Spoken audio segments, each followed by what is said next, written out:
Resumen de la Biblia del libro Job, parte número 4. Un ciclo más profundo de dolor y debate, capítulo 15 al 21. Introducción. En esta segunda ronda de discursos entre Job y sus amigos, la conversación se vuelve más intensa, tanto en su tono como en su contenido. La compasión inicial que pudo haber existido en los primeros diálogos se desvanece, y en su lugar surge una confrontación teológica más directa y agresiva. Elifaz, Bildad y Zofar abandonan gradualmente cualquier intento de consuelo y se aferran con mayor firmeza a su visión tradicional, que el sufrimiento es una consecuencia directa del pecado, y que Dios no castiga sin causa. Estos amigos, al ver la insistencia de Job en su inocencia, se sienten provocados y comienzan a atacarlo con mayor dureza, acusándolo de irreverencia, orgullo e incluso de impiedad. Para ellos, la única salida posible para Job es admitir su culpa y arrepentirse. Job, por su parte, responde desde las profundidades de un dolor que no solo es físico y emocional, sino también espiritual. Su sufrimiento se ve agravado por el rechazo y el juicio de sus amigos, quienes deberían ser una fuente de apoyo. En medio de sus respuestas, Job continúa defendiendo su integridad, y aunque se queja amargamente de su situación, no renuncia a su fe. Por el contrario, comienza a expresar una esperanza más profunda y trascendente, la de que su causa será reivindicada, si no en esta vida, en otra instancia más allá de la comprensión humana. Estos capítulos no solo presentan un diálogo humano cargado de emoción, sino también un debate sobre la justicia divina, la naturaleza del sufrimiento y el valor de una fe que se atreve a cuestionar. Aquí, el lector es desafiado a dejar de lado respuestas fáciles y a acompañar a Job en su búsqueda sincera de sentido en medio del dolor. Capítulo 15. Segundo discurso de Elifaz. Elifaz retoma la palabra con un tono mucho más severo que en su primer discurso. Ya no intenta consolar a Job, sino que lo reprende duramente por lo que considera palabras vacías y soberbias. Lo acusa de utilizar un lenguaje hueco y sin provecho, y le reprocha que, en lugar de aprender de la sabiduría ancestral, esté desafiando las enseñanzas de los sabios con sus argumentos personales. Según Elifaz, las palabras de Job no solo son insensatas, sino también peligrosas, porque debilitan la devoción y el temor a Dios.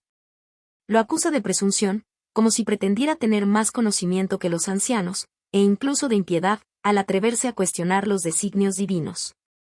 En su visión, Elifaz sostiene firmemente que el sufrimiento no llega sin causa.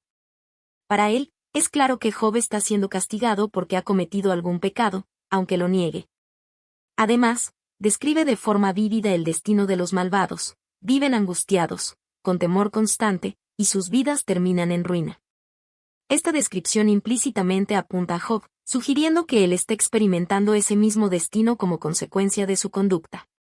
Elifaz apela a la experiencia y a la tradición para reafirmar su teología. Dios no confía ni siquiera en sus ángeles. ¿Cómo va a considerar justo a un ser humano?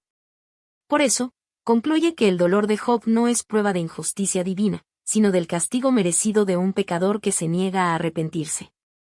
Este discurso muestra cómo Elifaz, y con él sus compañeros, comienza a perder la empatía inicial y se encierra en una interpretación rígida de la justicia de Dios, dejando poco espacio para el misterio o para el sufrimiento del inocente.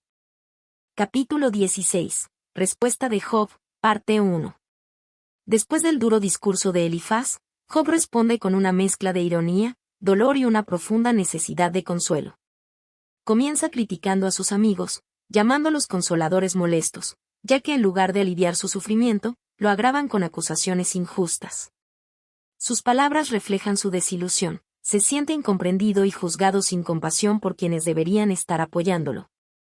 Job expresa que, si estuviera en el lugar de ellos, él hablaría con misericordia, procurando fortalecer y aliviar al que sufre. Sus amigos, en cambio, solo lanzan palabras que hieren más que ayudan. Esta sección revela no solo el dolor físico de Job, sino también el dolor emocional de sentirse solo y abandonado por quienes más quería. A continuación, Job describe con detalle su sufrimiento, hablando del deterioro de su cuerpo, de la violencia con la que se siente atacado por Dios, y del dolor profundo que habita su alma. Siente que Dios lo ha hecho blanco de su ira, y que lo ha entregado a la burla y desprecio de los demás. Su rostro está desfigurado por el llanto, su cuerpo desgastado por el sufrimiento, y su espíritu abatido por la incomprensión. Sin embargo, en medio de este clamor desesperado, Job pronuncia uno de los momentos más profundos del capítulo. Expresa su anhelo de que haya un testigo en los cielos, alguien que interceda por él ante Dios. Esta es una chispa de esperanza, un deseo de justicia, de que su causa sea conocida y defendida más allá de la tierra. Con estas palabras, Job no solo refuta la teología simplista de sus amigos, sino que también introduce un tema que será fundamental en el resto del libro, la necesidad de un mediador. De una voz que hable por él ante el Todopoderoso. Capítulo 17. Respuesta de Job, parte 2. Job continúa su discurso iniciado en el capítulo anterior, profundizando en el sentimiento de desesperanza que lo envuelve. Comienza reconociendo que su espíritu está quebrantado, sus días están contados y la tumba parece inminente. El tono es sombrío y doloroso, reflejando el peso emocional y físico que lo consume. Siente que todo lo que le queda es la sombra de la muerte.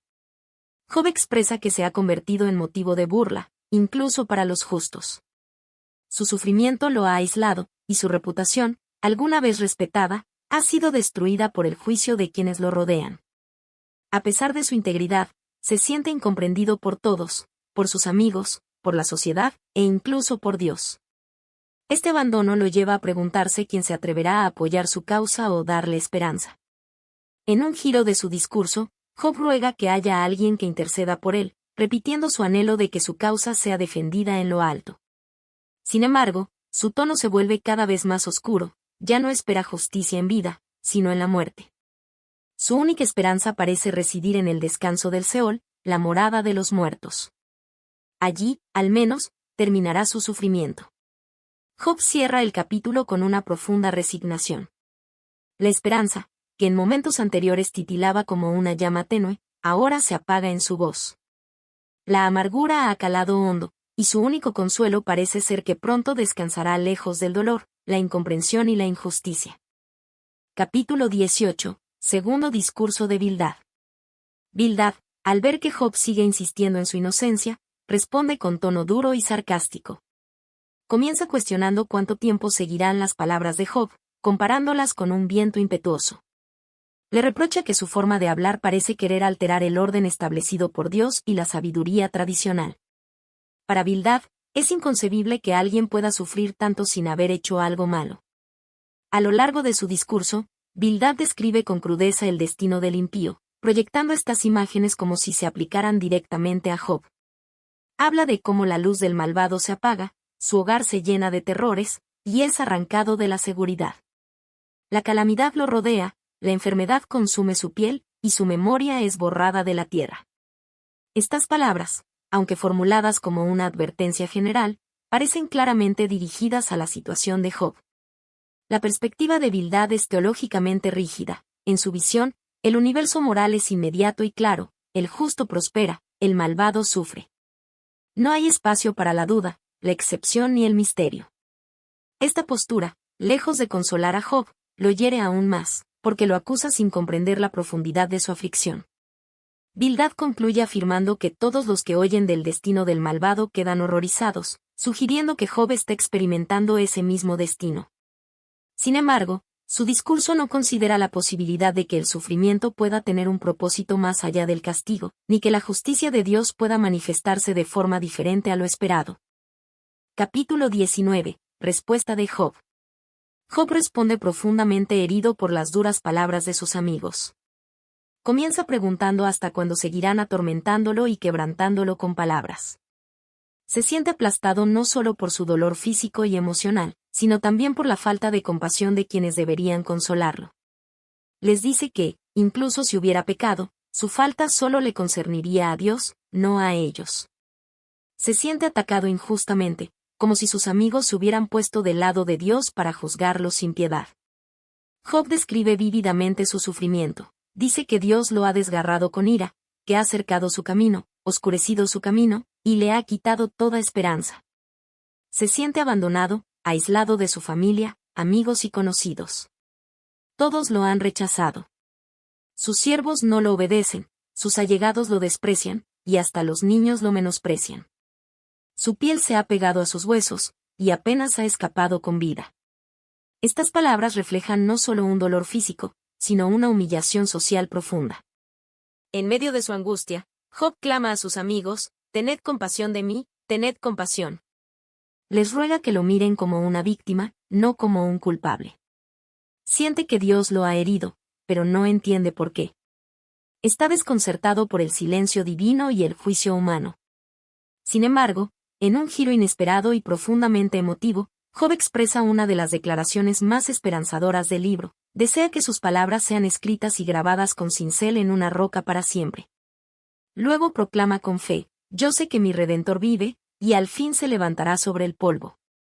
Esta afirmación revela una esperanza más allá del sufrimiento, una visión futura de redención y justicia.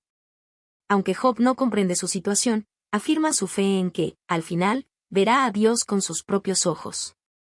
Es un momento de luz en medio de la oscuridad, donde la esperanza se mezcla con el dolor, y la confianza en la justicia divina se eleva por encima de la desesperación humana. Capítulo 20. Segundo discurso de Zofar. Zofar, irritado por las palabras de Job, responde con un tono aún más severo. Comienza diciendo que su espíritu se agita y que no puede guardar silencio después de escuchar la defensa de Job. Se presenta como alguien indignado por lo que considera una afrenta a la justicia divina. Para Zofar, es inconcebible que un impío pueda hablar con tanta seguridad, y por eso lanza una fuerte advertencia contra los malvados. Zofar afirma que el gozo del impío es breve, y que aunque por un momento parezca elevarse, su ruina será repentina y total. Usa imágenes vívidas para describir la caída del malvado, aunque su orgullo llegue hasta el cielo, será arrojado como estiércol. Su discurso está cargado de juicio y retribución, los hijos del malvado pasarán hambre, su riqueza se desvanecerá, y el veneno que tragó se convertirá en su destrucción. Además, Zofar recalca que el malvado no disfrutará de los frutos de su labor, porque obtuvo sus bienes con injusticia. La avaricia, la violencia y el abuso del poder serán castigados por Dios. Aunque haya acumulado riquezas, todo se perderá, aunque se deleite en el pecado, ese placer se volverá amargo como veneno de áspides. La justicia divina, según Zofar, es inmediata e implacable. Este discurso no deja espacio para matices. Zofar ve el mundo en blanco y negro, el justo prospera, el impío cae. Y para él, Job está cosechando lo que ha sembrado. Su sufrimiento es prueba de su culpa, y su insistencia en declararse inocente solo agrava su situación. Sin embargo, Zofar no ofrece consuelo, ni comprensión, ni apertura al misterio del sufrimiento. Su mensaje se convierte en una acusación dura y cerrada que ignora la complejidad del dolor humano. Lo que pretende ser una lección de justicia termina siendo una carga más para Job, quien ya se encuentra en el límite de sus fuerzas. Capítulo 21. Respuesta de Job. Job responde al segundo discurso de Zofar con una mezcla de tristeza, ironía y profunda reflexión. Le pide a sus amigos que lo escuchen con atención y respeto, aunque sea solo por un momento. Su discurso no está dirigido tanto a defenderse, sino a desafiar la visión rígida que sus amigos tienen sobre el sufrimiento y la justicia divina. Job comienza señalando una realidad que sus amigos ignoran: los malvados muchas veces prosperan. No solo viven vidas largas y plenas, sino que sus hijos crecen seguros, sus casas están protegidas, sus campos son fértiles y su ganado se multiplica. En resumen, gozan de bienestar y éxito, incluso sin mostrar reverencia a Dios. Algunos incluso rechazan explícitamente a Dios, diciendo, «Apártate de nosotros», y sin embargo, no son castigados. Esta observación desconcierta a Job, pues contradice la teología de sus amigos que insiste en que solo los justos prosperan y que el sufrimiento es castigo por el pecado. Job no niega que habrá un juicio final, pero insiste en que, en esta vida, la justicia no siempre se manifiesta de manera visible e inmediata. Lo que sus amigos ven como una ley divina infalible no se cumple necesariamente en la experiencia humana. Job también critica a quienes intentan consolar a los afligidos con argumentos simplistas. Considera que hablar de la destrucción futura del impío no ayuda a quienes sufren hoy. Él observa que los malvados mueren tranquilos, rodeados de honor, mientras que otros mueren en amargura y miseria. La muerte llega a todos por igual, sin importar su conducta moral. En este capítulo, Job plantea preguntas cruciales sobre el sufrimiento humano, la aparente impunidad de los malvados y la falta de recompensa visible para los justos. Su discurso es una denuncia valiente contra una visión teológica reduccionista que no sabe lidiar con la complejidad del mundo real. Job, aunque herido, mantiene su integridad. Se niega a aceptar una explicación que no se ajusta a los hechos. Su experiencia personal lo lleva a desafiar los dogmas de su tiempo y a buscar un entendimiento más profundo de la justicia divina, incluso cuando las respuestas parecen ausentes. Conclusión. En los capítulos 15 al 21, el debate entre Job y sus amigos se intensifica, llevando la discusión a un nivel más profundo y complejo. Los amigos de Job, especialmente Elifaz, Bildad y Zofar, continúan insistiendo en que el sufrimiento de Job es el resultado directo de su pecado. Sin embargo, Job desafía estas respuestas simplistas y presenta una visión más amplia y desconcertante de la realidad. Los malvados a menudo prosperan y viven vidas plenas, mientras que los justos sufren sin recibir consuelo. Job, mientras lucha con su dolor y su aparente abandono por parte de Dios, pone en duda las interpretaciones tradicionales sobre el sufrimiento y la justicia divina. Lejos de aceptar la noción de que todo sufrimiento es castigo, Job mantiene su inocencia y comienza a explorar la paradoja de la prosperidad de los malvados y la angustia de los justos. Su postura se convierte en un grito sincero en busca de respuestas que, hasta ahora, parecen esquivas. Este bloque de capítulos refleja la complejidad de la lucha humana frente al sufrimiento, la contradicción entre la sabiduría convencional y la experiencia vivida. A través de su angustia y preguntas existenciales, Job nos invita a reflexionar sobre las limitaciones de nuestras concepciones de justicia y sufrimiento, desafiándonos a buscar un entendimiento más profundo y menos mecanicista del sufrimiento humano. En este ciclo de discursos, vemos cómo la fe de Job no se destruye, pero sí se cuestiona profundamente. Aunque no renuncia a Dios, se siente atrapado entre su dolor y la aparente inacción divina. Este es el momento en que el sufrimiento de Job empieza a revelar su verdadero desafío, no solo su dolor físico y emocional, sino la confrontación con las ideas preconcebidas sobre cómo debería funcionar el mundo según la justicia de Dios.